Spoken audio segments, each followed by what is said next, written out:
ये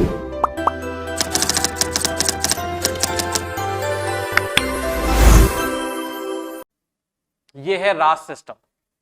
अब आपको ये तो समझ में आने लगा कि रेनिन स्रावित कहां से हुआ, जक्स्टा ग्लोमेरुलर सेल से, जो कि एफरेंट आर्टेरियोल लेकर आ रही थी। और क्यों इकट्ठा हुआ या क्यों रेनिन स्रावित हुआ, इसकी कहानी यह है कि डीसीटी पे सोडियम नहीं पहुंच रहा था, डीसीटी घबरा गई, मैक्यूला डेंसा सेल को कहा कि भैया डीसीटी नहीं है, तो उसने एक मैसेज पहुंचाया।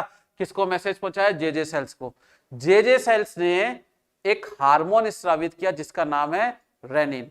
अब रेनिन क्या करता है बच्चों? सीधा भागता है और लीवर के पास में जाता है। देखो यहां पर ये कहां जा रहा है? लीवर के पास में जा रहा है। कहां से आया? किडनी से आया। अब किडनी पे काम नहीं कर रहा रेनिन। मजे की बात देखो, अब रेनिन स्रावित किडनी पे हो रहा है, किडनी पे काम नहीं कर रहा, सीधा जा रहा किसके पास में? अपने दोस्त के पास में जिसका नाम है लीवर। और लीवर से ये रिक्वेस्ट करता है कि भैया सोडियम जा रहा है, उसको रोकना है मुझे। अगर सोडियम नहीं रुका है तो दिक्कत हो जाएगी। तो सोडियम को रोकने के लिए फिर लीवर भी क्या करता है कि ये दोस्त है तो थोड़ी मदद तो करता है, लेकिन कह देता है कि भैया मैं पूरी मदद नहीं कर सकता हूं, मैं तुम्हारी थोड़ी सी मदद कर दूंगा और एक बीज का प्रोडक्ट बनाता हूं जिसका नाम है एंजियोटेंसिन। ये इस चीज को लेकर रेनिन थोड़ा सा संतुष्ट होता है कि चलो आप मुझे कुछ हेल्प कर दो।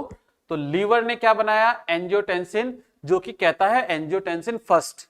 अब एंजियोटेंसिन फर्स्ट जाता है और कहां जाएगा एंजियोटेंसिन फर्स्ट? फेफड़ों में, लंग्स में चला जाएगा। मतलब आप देखिए कि किडनी से हार्मोन स्रावित हो रहा है, वो लिवर को प्रभावित कर रहा है, लिवर से जो स्रावित हो रहा है वो किसको प्रभावित कर रहा है? फेफड़ों को। तो ये फेफड़ों में चला जाता है और फेफड़ों में जाके ये कन्वर्ट किस में होता है? एंजियोटेंसिन सेकंड के अंदर। तो ये एंजियोटेंसिन सेकंड बन गया। अब फेफड़े भी हाथ खड़े कर देता है, भैया मैं इतनी ही हेल्प कर सकता हूं कि एंजियोटेंसिन सेकंड बना दूं। लेकिन अब ये एंजियोटेंसिन सेकंड कहां भगता है? एड्रिनल ग्रंथि पर। और मजे की बात ये देखिए कि एड्रिनल ग्रंथि किडनी के ऊपर ही होती है। अधिवृक्क ग्रंथि जिसे कहते हैं, किडनी के जस्ट ऊपर ग्रंथि है। वही वाली बात हो गई, बगल में छोरा और पूरे गांव में डिंडोरा। यानी पूरी जगह वो घूमकर आ गया, लिवर में घूम लिया, लंग्स में घूम लिया, लेकिन मिल कहां रहा है? एड्रिनल ग्रंथि पर। ये एंजियोटेंसिन सेकंड काम करता है और अब निकालता है ये हार्मोन जिसका नाम है एल्डोस्टेरोन। क्या नाम है इसका? एल्डोस्टेरोन। तो रास सिस्टम के अंदर अगर आप नाम देखते हैं तो रेनिन किडनी के द्वारा स्रावित होता है, एंजियोटेंसिन लिवर और लंग्स के द्वारा स्रावित होता है, एल्डोस्टेरोन एड्रिनल ग्रंथि के द्वारा स्रावित होता है। इसी को मिलाकर हम रास सिस्टम कहते हैं। अब ये एड्रिनलिन क्या करता है?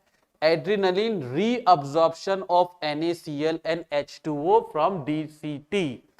अब ये डीसीटी को, जो सोडियम जा रहा था, डीसीटी की चिंता हो रही थी कि भैया सोडियम भग रहा है, उसको रोका जाए। तो उसको रोकने के लिए ये एल्डोस्टेरोन काम करता है डीसीटी के ऊपर और सोडियम को खींचता है।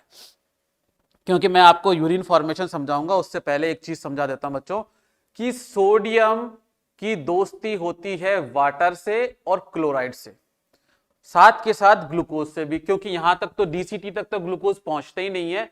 लेकिन सोडियम अगर बाहर आएगा तो वो क्लोराइड के बिना जिंदा नहीं रह सकता। दोस्ती अच्छी है, दोनों के बीच में साठगांठ है, तो वो क्लोराइड को भी खींच लेता है।